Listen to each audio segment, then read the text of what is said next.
Yay Media Group.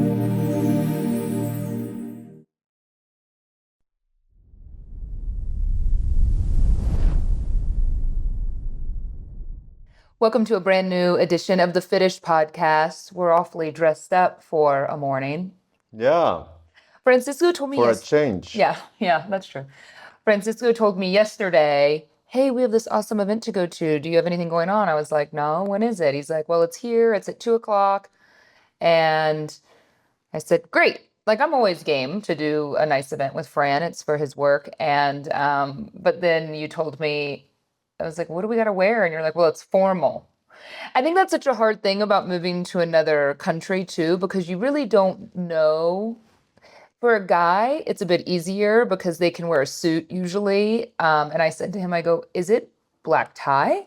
No, we don't do black tie during the day. But in the States, if a dress code is formal, it usually means a woman has to wear, it doesn't mean black, like literally black tie, even though I'm in black today, but it usually formal, like our formal in high school, for instance, meant a long dress. Like it had to be long, it couldn't be Wow. short. So formal's usually kind of black tie, like it would be tux and stuff. And so that's why I'm like, I think there's so many type of dress codes these days. Like it's like formal, business chic, cocktail evening, cocktail afternoon. oh, okay. Like there's like pastel color formal with I'm pinks. feeling a little actually. So we're as soon as we wrap this quick show for you today. Happy Memorial Day weekend, by the way. It's not celebrated here, but we have a big sale going on at Fitish all weekend. So if you catch this, go 25% off by Wow. site wide, which is great. So we have that through the weekend, so you can stock up. But anyway, I was like, yeah, a Thursday afternoon event at 2:00. Formal. My concern is that in Mexico, people dress a lot nicer on a day to day. And I love that. I mean, you will usually see men dress, frankly, kind of how you're dressed Yeah. right now at like lunch during the day at a restaurant. And I love it because then you see all these nice, well dressed men. I feel like a guy, by the way, Fran, I don't know if you feel this way. When you and I met, you were wearing a 3-piece suit and that night at the bar. And I remember being like, he's so dressed up. And you probably had just had a meeting or something. And then when we first started dating, you always traveled with a suit, just for like lunch meetings. You would always have a nice press suit to take with you. But I think, and I don't know if the ladies agree with me, a guy, and this is not, I'm not describing you when I say this, okay, from what I'm about to say, because you're good looking even in casual clothes. But I think a guy can go like a couple points higher on like a hotness scale if he's dressed nice in a nice suit. I don't know Yeah. about girls. Do you feel that way, or are you kind of like a girl can be hot like very casually too? More points, less clothes. More points the No, I'm sluttier just- they are. No. I think it's the same. Like, of course, if like, know. if the girl has a sense of style, I think that's a pro. You know. It's a comment even a friend made when they were visiting town. They were like, all these men are so dressed up. I think you're just kind of taken aback by it because we're so accustomed in the We're United pretty States happy that- with yoga pants, you know. Oh, guys with girls. Yeah. No, but I mean with women, I think we're so used to now seeing like the United States, it's like air travel has gotten so casual, like I don't really wear pajamas on the airplane. I like this effort that people Yeah, put we're in. not in the 60s anymore, you know. Like we don't dress up to jump in a plane. And you know what else I like here is that they're not wearing a ton of makeup, like doing their hair and makeup. They don't wear a ton of makeup. But they're That's still something I dressed nice. noticed. Yeah. Like that was one of the biggest things I noticed when I moved to the US. Like here, girls wear makeup. But in the US, it was fucking crazy the amount of makeup you all wear. Well, Texas too. Yes, like Do you think I wear a lot of makeup, or do you think like I don't as much anymore? I mean, I think I wear way less makeup than I used to. I think you look great. I think you wear enough makeup. I don't know what the levels, if it's like in grams or No, but like I kilos don't of even wear makeup. foundation anymore. Did you know that? I did not that you were without foundation. Makes sense. I don't wear foundation Wow. at all. even right now. Me neither. Kind of rethinking it, to be quite honest. You But look great. no, I don't wear foundation. So anyway, we're going to a very cool event, and Fran casually drops like, "Oh, the Gypsy Kings are performing." My mom's like, "The Gypsy Kings." They're like a great flamenco Spanish, been around since the late 60s, I think. You know, they're actually from France or something, which is crazy. So they do Spanish music, but they're not even Mexican. The Gypsy Kings, they're from France. I was like Googling it today. You know, I did not know that. But my friend Laurent's parents that are French are good friends with them. So I don't Yeah, know. they're from somewhere in the south of France, but it's a whole group of guys, lots of guitars. But I'm going, what kind of event? French Canadian. 2 o'clock in the afternoon, we're going to today for a new development and community that Fran's working with. And they said it's like, I have a QR code to get in, gave him a ticket, me a ticket. I think one of your friends, you tried to scam, not scam, but you tried to ask for another ticket and they were like, we got to cap it. It's like some At 30. huge event. And I'm so excited because for me, and you know me well enough by now, I was telling my marketing director today, I go, what is better than a fun party at 2 o'clock in the afternoon? For me, 100%. I love it because usually When they said 2 o'clock, I was like, that's my type of party, you know? I love it. I might have a cocktail, might take a super future gummy. Rest in peace, THC in Texas. Yeah, might take a gummy, might have a cocktail. Then we could probably be home by 7 or 8 o'clock. We have childcare already until 6 or 7. So then we'll come home, put Remy What in happened bed, from watch a 6 movie. to... He's just gonna chill alone until we get back. No, Candy will be here. I already talked to her I don't know. about I it. never know about Candy's schedule, you know? Well, this is why when you tell me plans, that's why I always tell you the more heads up, the better, because then I have to coordinate, with everyone else because we don't have any backup babysitters. I was about to just bring him, you know? Just like more run around. Can we bring him? No, we cannot bring him. Why you tease me like that? So that's what we're off to today. But I just decided, I don't know if you're the same way, like I hate being rushed in life. I have found, and I think about this nightly, I have found that I feel so much better not having to rush around. Like I'm very appreciative of, I'm not getting any kind of road rage. Like for me and you too, I notice it. I think stress, maybe for everyone, builds throughout the day. So like if you have a stressful day, it could be little moments here and there. And I was noticing that a lot with our kind of commute and living in the United States. Like I think for me, it was like my cortisol level. I always say it felt like I was just stressed, right? Because I'm like, I got this, and then I have another commitment. And then, you spend at least 45 minutes, maybe like on a good day, right? Getting home from work and traffic and picking up your kid from wherever they are in their daycare or at school. And then you're like cleaning and cooking. And then all of a sudden it's just like, ah. And I know some days it's unavoidable, but for me, I have found myself a lot more grounded or peaceful. I don't know, because I'm not rushing. So this morning when I knew I had this event, I was like, you know what? I'm just going to get dressed. I'm just going to get dressed because then we can podcast and then I'm not scrambling. There's always something that pops up with the kids. So even if I'm ready like 2 or 3 hours early, I'm like, I'd rather be dressed and working and like, now we can go, like I'm ready to go. So that's helped me a lot. And I just got dressed like in 3 minutes. I was in pajamas before you. Yeah, because you're a guy and you're incredibly fortunate. I am. I feel incredibly fortunate. You have it really, really easy from a sense of like a physical standpoint, I feel like. I do. I feel like girls have a lot more pressure. Why do you think girls wear so much makeup? Like this beauty. Deceiving?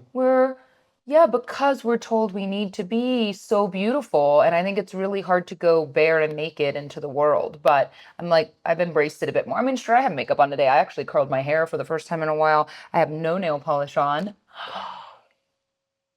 I've just decided. I'm going to tell you nobody's going to be looking at your nails. I hope not. Because I got hair color in them because I dyed my own hair last night. I did my roots. Remy's looking at me like a psycho. Like, what did you do? Yeah. We have noticed, by the way, that Remy, I'm sure you've seen his little personality on my social.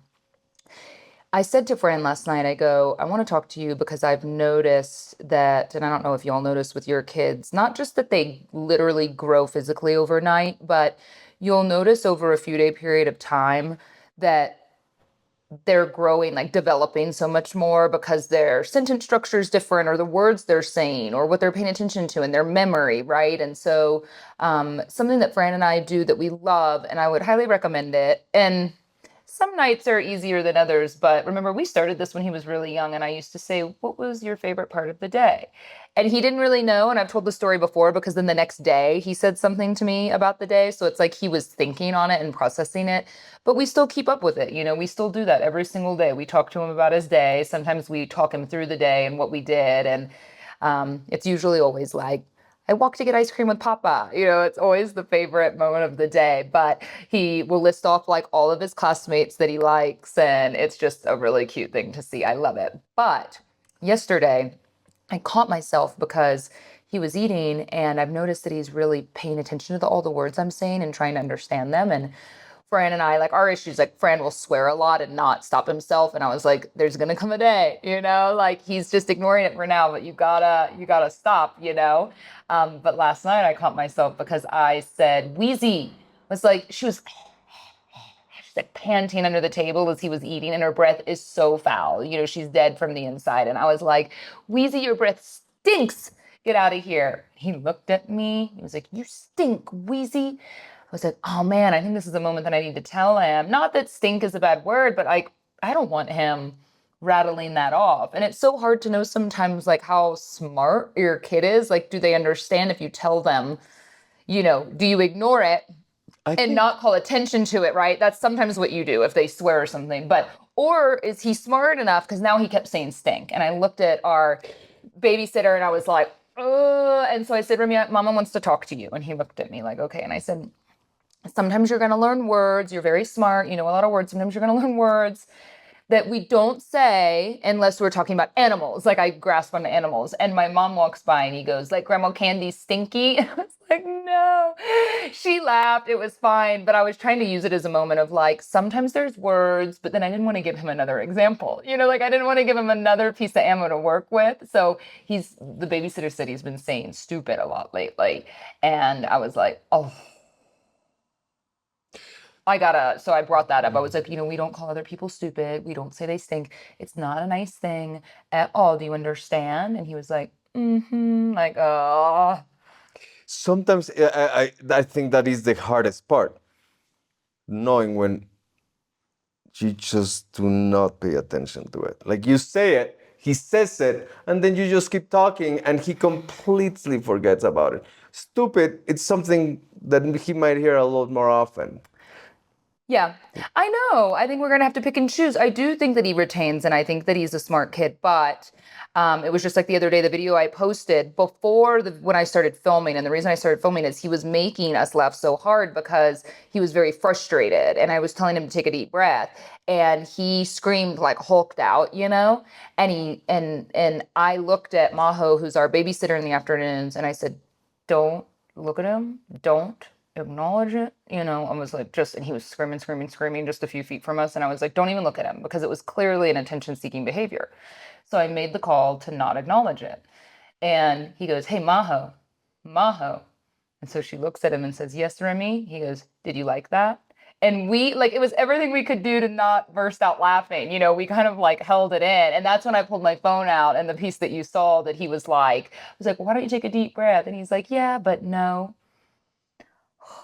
But what do we expect? You and I are firecrackers in general, like with our personality. We're both like full of personality and passion in life. So of course he's gonna get that from you and I. 100%. So anyway, I told Fran I've had this motto lately when I get stressed, like with him, with Fran, yeah, with Fran, no, with Remy or, look, everyone's family dynamic's different. My mom lives with us. And so I have days where I'm, really helping her. I was taking her to the eye doctor the other day and we were in the car for like an hour in traffic and we get all the way to the eye doctor and he didn't do the procedure there. He like made another appointment and my mom was frustrated and I was frustrated and it can be overwhelming, right? And I've noticed my mom, and maybe we all notice this about like our parents as they're getting older, like, she'll ask me a million questions.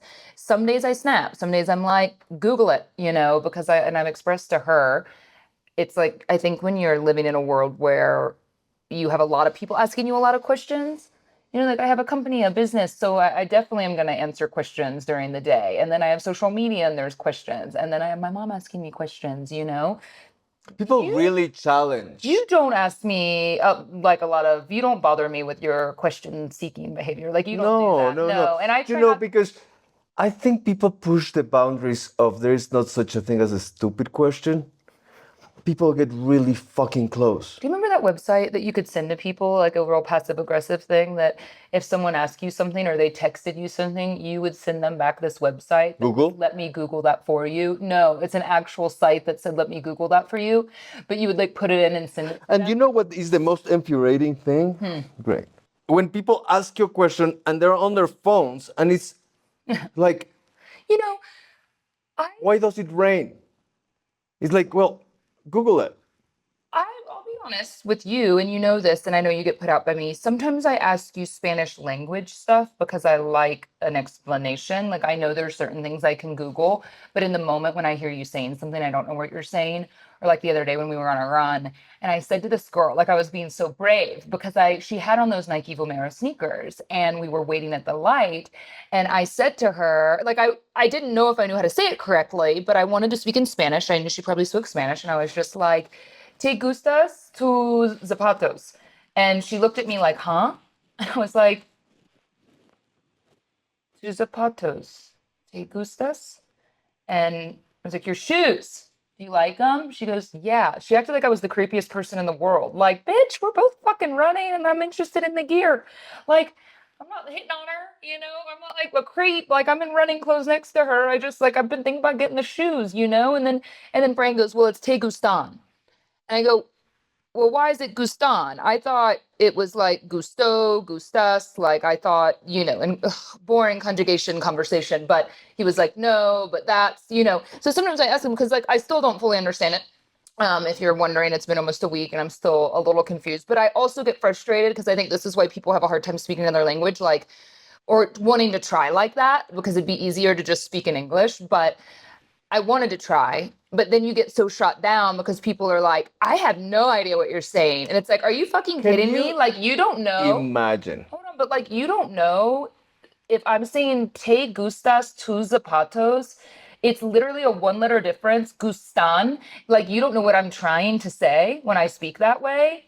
It's like being in fucking Paris when you order something and pronounce it off, and they're like, I don't know what you're saying. And it's like, can I Well, imagine what? you know, I get it. I get both sides of it. You know, like if you're focusing to something and someone asks you, "Te gustas tus zapatos?" It takes a minute, especially if you're wearing headphones. You know, which I'm pretty sure it was also the case. Um, but can you imagine? I see all the moms at these birthday parties saying to their kids when they're eating cake or they're eating something, "Te gustas? Te gustas? Te gusta?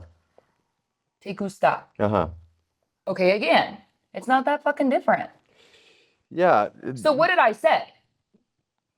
Te gustas tus zapatos? Like you just What does that mean? What does that it translate to? doesn't translate to anything. So gustas is like if I offer you something, it's like gustas? Would you like? Would you like? And gustan is that I like. I like your like me gustan tus zapatos. Me O te gustan. gustan tus zapatos. And then yeah, like do you like Oh, your I thought it was shoes? me gusta. Me gustan or me gusta. All depends. It's a longer explanation. So do you understand why But it's taking me so long to learn that Spanish? Because I usually get well, it depends. yes, It's but hard. also what I was trying to say is, can you imagine? I moved to the US around 20 years ago. I didn't even have an iPhone. There was like iPhones were like I think I had an iPhone that didn't do 2% of what this iPhone does. And I think my English was at 40%. 40's good. 40 got me through. And I got bet you ask a lot of questions. I read a lot. I computer Googled a lot. And I tried to fuck up a lot because I was already in the workforce. So I was in meetings and I can see how people didn't fucking understand a dime of what I was saying. Yeah. So I started reading, I started reading, I started reading. And that's how right now, not even Google, like if I had ChatGPT, I would have been fluent in English in the first 3 months. Like you can ask ChatGPT. You don't even have to write it. You I can think talk to that's, see, and I don't like ChatGPT. when you say stuff like that because I find it insulting that you're like, if I had Chat GPT like you do, I'd be fluent in 3 months. I do have Chat GPT. I've been reading a grammar book. Not I three make a lot of months, maybe effort. 3 years. Yeah, I think 3 years is more realistic, but we've digressed. I was saying all of my complaints because I've been feeling like I was feeling so bummed about a TikToker that I follow lost her son drowning, and I've just been so wrecked about it. Honestly, like I'm sure some of you know what I'm talking about by now because it's made national news. But this is someone that I've followed for years, and I was just so upset. I told Franny, he's like, I don't have the bandwidth, which I understand because like if you don't follow someone, you don't want to hear something so tragic. No. But for me, you understand. Like I said to you, it'd be like if something happened to Remy. A lot of people that may not know me personally, but you do know me. That's kind of how I feel about her. And I've been feeling so bummed about it. And I think, there's always those moments to use for just perspective in your own life. And even before this happened, I've kind of had this mantra when I have these days where I get really frustrated or frustrated with you because I want to learn more Spanish, frustrated because you won't translate sometimes. And I like, and I get frustrated. And so I just have this mantra. So maybe you can apply this to your life on days you're frustrated with your child or in a moment. And I try to reframe things and say, like, how lucky I am, right? Like, how lucky I am to have, a mom in my life that I get to take care of, that I get to answer her questions, right? Like, how lucky I am to have a toddler who is so healthy that he's throwing an absolute Hulk out fit. How lucky I am to be living in a country where I get to challenge myself and learn a new language, even though I have days that I like want to break down and cry and I'm so frustrated with myself. How lucky I am to have this opportunity. So that's actually, I know it sounds simple and silly. It has helped me so much in moments of frustration and when I like don't have control of the situation and I'm feeling really frustrated, it's like I keep saying it to myself over and over again in a moment, like reframing it. It's just a reframe, right? Like you just reframe a moment to go, and I hate, you don't want to live that way, like negatively, like, well, how lucky I am they're all alive in my life. That's not really what I mean, but it's more like how lucky I am to even No, for have this. sure. Like it's just being grateful of instead of focusing on what's affecting you, it's like what's making my life so great. Like I always go back to healthy Yeah. and Yeah. Remy, and Yeah. he's just such a ball of joy. And yeah, I think that is an amazing mantra to go with. Yeah. And just see the flip side, like this country is an amazing country, a great place to live, and but also comes with thorns. Yeah. Like if you like the rose, you have to embrace the thorns, and the thorns can be pokey. And I think I need to start using more than mantra, and also I need to buy a bob. A what? A bob. A A bob? bob. Like a short hairdo? No, A grown adult male? no, like a bob to punch. Those that you use in the gym to punch. They call them bobs. That's what they call Yeah, those? Like a punching bag. like a punching bob. So what's that? Armpit swing. Wow. Because we don't have air conditioning in this house and it's a little hot. But how lucky we are to be living here. Yeah, yeah. So yeah, so between that mantra and something to punch, I'll be really good. I'll It's be so true, set. Fran, and I think I'm old enough to know that nowhere's perfect. And we've talked about that a lot with our move abroad. It's not that when you live somewhere and you've lived there a long time and you feel like, I have to get out of here, like, I have to get out of Texas, or I have to get out of the United States, or I have to get out of the big city that I live in, or I need XX, because it would be so perfect to just live remotely and on and on. Nowhere's perfect, like everywhere comes with its challenges. I think it's just more about like your day-to-day quality of life and what you're looking for and being able to create that kind of oasis of whatever it is, right? And for me, I've noticed it's like I kind of needed to get away from a lot of noise, even though we live in a large city, but for me that's helped a lot. So yeah, hopefully you can take a mantra or get a bob. That would be Or helpful. both. I think both will make the perfect marriage between mantra and rage, you know? You would think all this running's been helping you before we I came haven't been out. able to run the whole day, the whole week Francisco's dealing with injuries. because I'm old. As I knew would happen, this was my fear with us running. I knew that's what I said about the marathon. I knew like shin splints and plantar fasciitis would get me before I get to a marathon. I'm towing the line literally right now because I am truly half-assing this. Not half-assing it, but I mean I'm not training enough because I really don't like to run. So I'm trying to like I've only been running 2 or 3 days a week and I have a month, y'all. I have 4 weeks. So this is it. Like I think these couple of weeks, I keep saying that, like these couple of weeks are really critical.